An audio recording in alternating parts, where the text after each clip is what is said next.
बच्चों, बेबी हालदार की जीवन कथा अपने प्रवाह के साथ निरंतर चल रही है। एक के पश्चात एक वीडियो में उसके जीवन की दास्तां का पहलू उजागर होता जा रहा है। अभी तक जो उसकी लेखिका बनने की पृष्ठभूमि है वो लगभग बन चुकी है। तातुस के घर में आकर उसकी जिंदगी एक सुव्यवस्थित तरीके से स्थापित हो चुकी है और अब उसे केवल घर के कामकाज, वहाँ के लोगों की देखरेख और अपनी लिखाई पढ़ाई से संबंधित काम देखना है। जो उसके जीवन के और संघर्ष थे वो लगभग खत्म हो चुके हैं या नाम मात्र को हैं। तो तातुस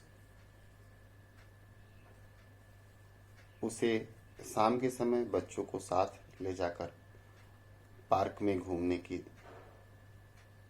इजाज़त देते हैं। तो पार्क में जाती है तो उसे वहाँ तरह तरह के लोग मिलते हैं और उससे तरह तरह के सवाल पूछते हैं, जो कि बेबी को अच्छा नहीं लगता। देखते हैं आगे क्या कहानी अब आती है। एक दिन पार्क में मैंने एक लड़की को एक बच्ची के साथ देखा। उसे मैं पिछले कुछ दिनों से देख रही थी। उसके साथ वहाँ कोई बातचीत नहीं करता था। वह बच्ची को लेकर आती और उसी के साथ खेल खाल कर चली जाती। वह पार्क में आती तो कुछ एक लड़के उसे देखकर आपस में हंसी मजाक करते। वह किसी की ओर देखती तक नहीं।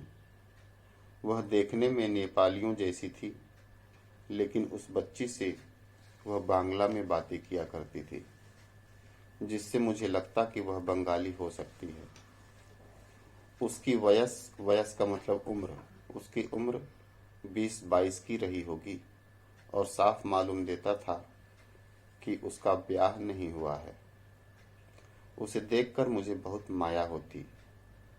माया का मतलब स्नेह। मैं सोचती कि इतनी बड़ी लड़की को काम के लिए अकेले इतनी दूर क्यों आना पड़ा होगा। मैंने उसे आवाज़ देकर बुलाया तो वह खुशी खुशी मेरे पास आकर खड़ी हो गई। मैंने उसका हाथ पकड़ उसे अपने पास बैठा लिया और पूछा, तुम क्या बंगाली हो? उसने हाँ कहा और फिर नाम पूछने पर उसने अपना नाम सुनीति बताया। उस दिन से उससे मेरा अच्छा मेलजोल हो गया और हम एक दूसरे से रोज पार्क में मिलने लगे। किसी दिन न मिल पाने से हम दोनों उदास हो जाते। सुनीति ने बचपन में ही अपने माँ बाप को खो दिया था। जिस दिन उसका जन्म हुआ था उसी दिन उसकी माँ नहीं रही और जब वह 1 वर्ष की हुई तो उसके बाबा की मृत्यु हो गई थी। उसे उसके मामा और दीदी माँ ने पाल पोस कर बड़ा किया था। बचपन में माँ के न रहने से कितना कष्ट होता है वह मैं ही जानती हूँ। सुनीति जिस दिन अपने घर चली गई उसके एक दिन पहले पार्क में मिली थी और तब तक यह मालूम नहीं था कि वह अगले ही दिन चली जाएगी। उसने मुझसे कहा था, तुम कल अपना पता लिख कर ले आना और मैं भी अपना पता तुम्हें दे दूंगी। मैं अगले दिन अपना पता लेकर पार्क में गई, लेकिन वह नहीं आई। वह चली गई है, यह बात उस समय भी मेरे मन में नहीं आई थी। उसके अगले दिन भी मैंने उसे नहीं देखा। 2 दिन बाद देखा कि जिस बच्ची को लेकर वह आया करती थी वह बच्ची अपनी माँ के साथ आई है। तब मुझे लगा कि वह चली गई है। मैंने सोचा उसे शायद मुझसे मिलने का मौका नहीं मिला। वह कर भी क्या सकती थी? जिनके यहाँ रहती थी उन्हीं के कहने पर तो उसे चलना था।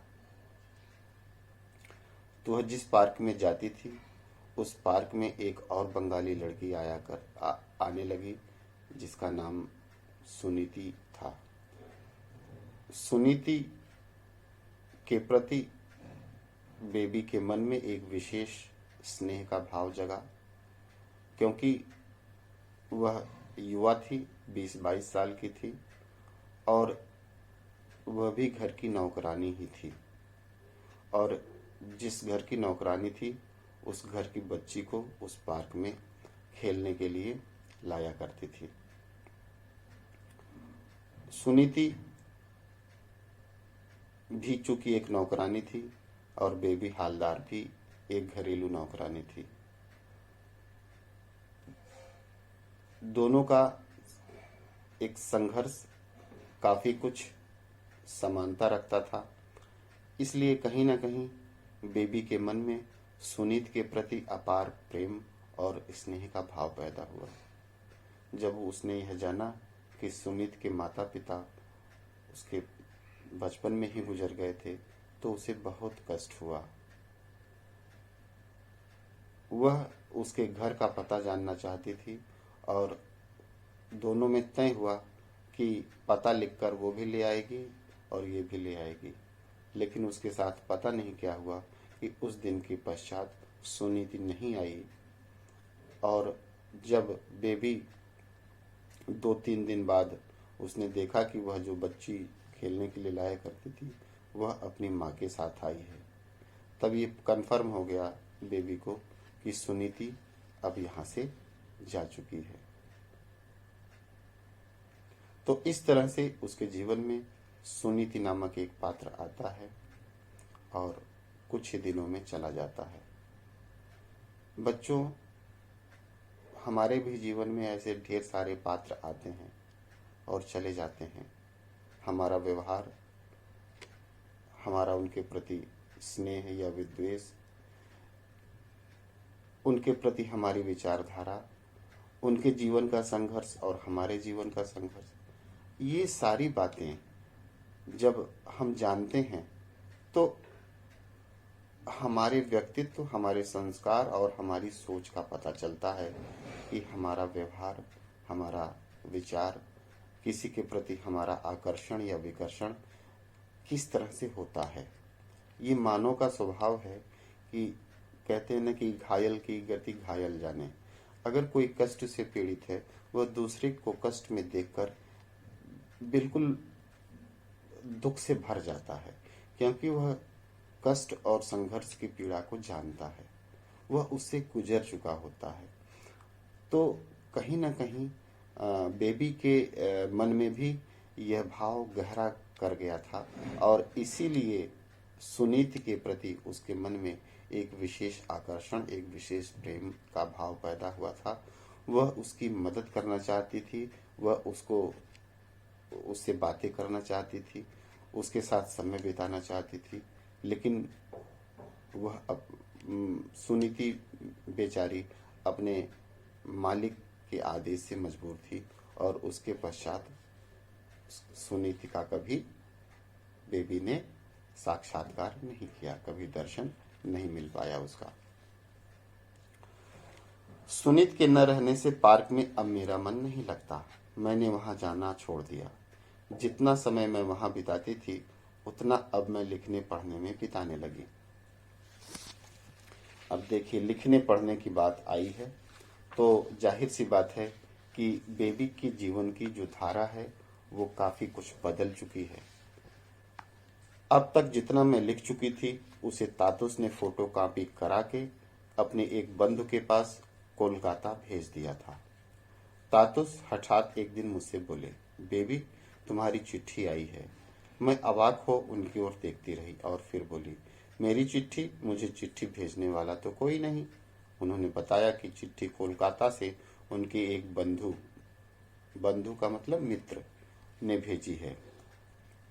मैंने कहा, सुनाइए ना, देखूं क्या लिखा है। उन्होंने, तातुस ने मुझसे बैठ जाने को कहा और फिर चिट्ठी पढ़कर सुनाने लगे। प्रिय बेबी, मैं बता नहीं सकता तुम्हारी डायरी पढ़कर मुझे कितना अच्छा लगा। मैं जानना चाहता हूँ कि इतना अच्छा लिखना तुमने कैसे सीखा। तुम्हारा लेखन उत्कृष्ट है। तुम्हारे तातुस ने सचमुच ही एक हीरा खोज निकाला है। मैं बहुत लज्जित हूँ कि तुम्हें बांग्ला में नहीं लिख सकता। मैं बांग्ला पढ़ सकता हूँ, लिख नहीं सकता। मैं तुम्हारे तातुस से 1 वर्ष बड़ा हूँ।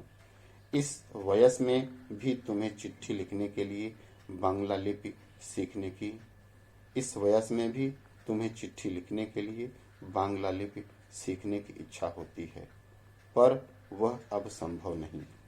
तुम कुछ किताबें पढ़ो और तातुस के पास से बांग्ला अभिधान लेकर रोज उसे पलटा करो।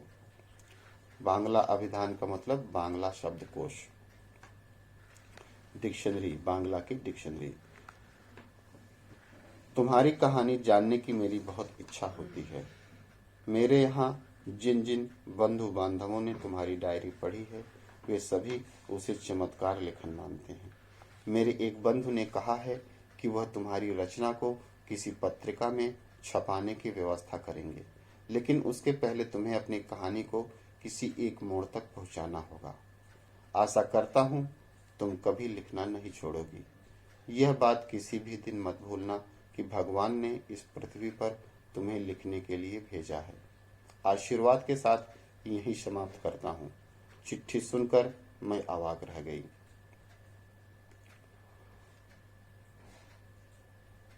मैंने ऐसा क्या लिखा है जो उन लोगों को इतना अच्छा लगा? उसमें अच्छा लगने की तो कोई बात ही नहीं। फिर मेरी लिखावट भी खराब है और लिखने में भूलें इतनी कि उसका कोई ठिकाना नहीं। फिर भी उन्हें अच्छा लगा तो क्यों, मेरी समझ में नहीं आया। मैंने तातुस से पूछा कि मैंने जो लिखा है वह उन्हें इतना अच्छा क्यों लगा, तो तातुस बोले, वह तुम नहीं समझोगी। मैंने कहा, मैं सचमुच ही कुछ नहीं समझती। भगवान ने समझने की क्षमता ही नहीं दी मुझे, लेकिन मैं समझना चाहती हूँ तातुस ने कहा, तुम्हें इन सब बातों को लेकर माथा पच्ची करने की जरूरत नहीं है। तुम अपना काम किए जाओ, बस लिखो और पढ़ो। उसी से सब कुछ अपने आप ही तुम्हारे दिमाग में घुस जाएगा। हमारे जीवन में कुछ ऐसी घटनाएं घटती हैं जिससे कि हमारे जीवन की दिशा को एक नया मोड़ मिलता है। बेबी के जीवन में तातुस का आना भी कुछ ऐसा ही था। तातुस जैसे गुरु को पाकर, तातुस जैसे पिता को पाकर बेबी के जीवन की वास्तव में दिशा बदल गई। और अगर दिशा बदल गई तो दशा तो बदलनी ही थी। उसके जीवन के अब सपने भी बदलने लगे। और बात तातुस तक नहीं रही। जो तातुस के दोस्त थे, बंधु थे, जो रिश्तेदार थे, उन तक भी बेबी की बातें पहुंचने लगी। कारण बेबी का लेखन। बेबी ने लिखने पढ़ने की जो प्रक्रिया शुरू की, भगवान ने हर व्यक्ति को एक खास गुण दिया है, एक खास ताकत दी है, एक विशेष गुण दिया है, सबको दिया है। इस धरती पर हर बंदे को दिया है। अगर उस गुण को, उस ताकत को इंसान समझ में आ जाए तो हर बंदा उस गुण के बल पर जीवन में चोटी पर पहुंच सकता है, सफल बन सकता है। लेकिन इसके साथ ईश्वर ने एक यहाँ पे कहते हैं ना कि एक कमी भी कर दी है। यह जो गुण है, यह जो ताकत है, विशेष हर व्यक्ति में, उसे खुद नहीं पता चलेगी, उसके बारे में वो खुद नहीं पता कर पाएगा। इसके लिए उसे एक गुरु की जरूरत पड़ेगी, उसके लिए एक ऐसे व्यक्ति की जरूरत पड़ेगी जो उस ताकत को उसे एहसास कराए। उसे खुद उस ताकत का एहसास नहीं होगा, उसके बारे में पता नहीं चलेगा। ये वैसे ही जैसे कि हनुमान जी को की ताकत का एहसास किसने कराया? हनुमान जी को नहीं पता था कि मैं उड़कर लंका जाकर माँ सीता का पता लगा सकता हूँ, लेकिन जैसे ही उन्हें यह बताया गया और बचपन की वो सारी चीजें जो किसी श्राप की वजह से वो भूल गए थे, जब उन्हें एहसास कराया गया तो अतुलित बलधामा बन गए वो। ऐसे ही हर व्यक्ति के अंदर वो चीज मौजूद है। निसंदेह बेबी बहुत सौभाग्यशाली थी कि तातुस जैसा गुरु मिला। वो तो हीरा थी ही, लेकिन तातुस ने जौहरी का काम किया। उस हीरे को नाली से उठाकर, गंदी जगह से उठाकर उसे तराशा और तराश कर उसे समाज में उसकी चमक को स्थापित किया।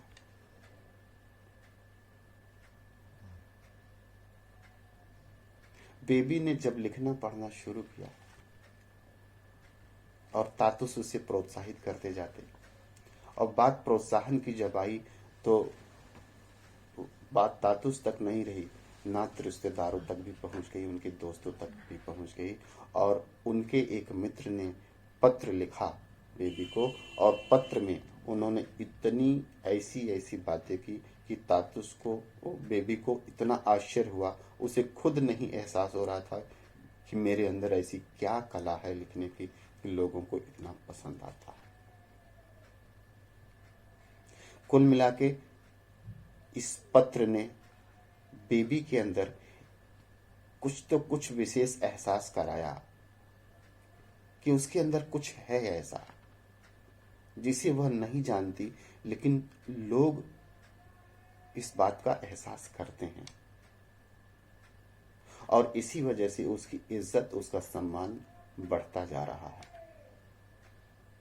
उसके लिखने की कला, उसकी अनुभूतियों को, अपनी अनुभूतियों को शब्दों का रूप देने की जो विशिष्ट प्रवृत्ति है उसकी, उस प्रवृत्ति ने उसको कहां से कहां तक पहुंचा दी।